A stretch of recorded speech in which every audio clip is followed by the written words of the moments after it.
Bonjour à tous, aujourd'hui nous allons voir comment utiliser la valeur cible sous Excel.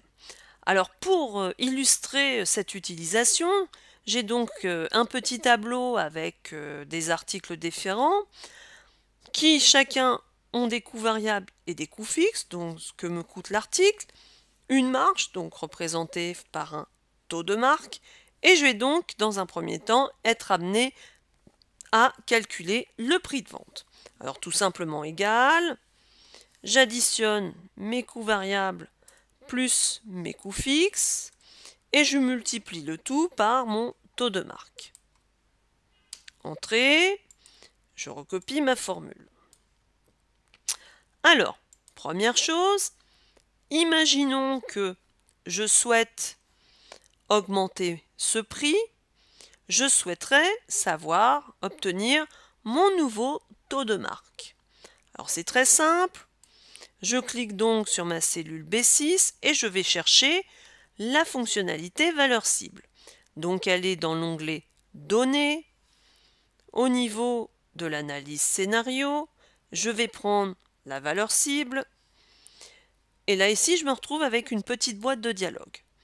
Donc ma cellule à définir, c'est la cellule B6 où j'ai mon prix de vente. Ma cellule, ma valeur à atteindre, donc moi je veux du plus cher, je veux 220 €. Et ma cellule à modifier, eh bien c'est ma marge, donc mon taux de marque. Je dis OK, et là automatiquement, j'ai eu ma modification. Alors, je peux modifier un autre élément. Là ici, par exemple, à côté, mes clients trouvent que mon prix de vente est trop élevé. Je ne veux pas modifier donc ma marge. Donc, je vais renégocier mes coûts variables. Donc, je clique donc sur ma cellule de nouveau C6 cette fois-ci. Je vais sur l'analyse scénario. Je reprends valeur cible. Là, ma cellule à définir, c'est la cellule C6 pour 350 €. C'est ce que je souhaite obtenir.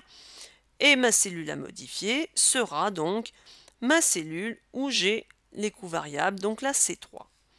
Et je dis OK. Et là donc j'ai modifié mes coûts variables et je garde le même taux de marque. Donc comme vous l'aurez remarqué, la seule cellule sur laquelle j'ai réalisé mes modifications, c'est sur le prix de vente. Tout simplement parce que cette cellule contient une formule. Je ne peux pas réaliser de modifications sur les cellules où il n'y a pas de calcul. Je vous le montre dès à présent.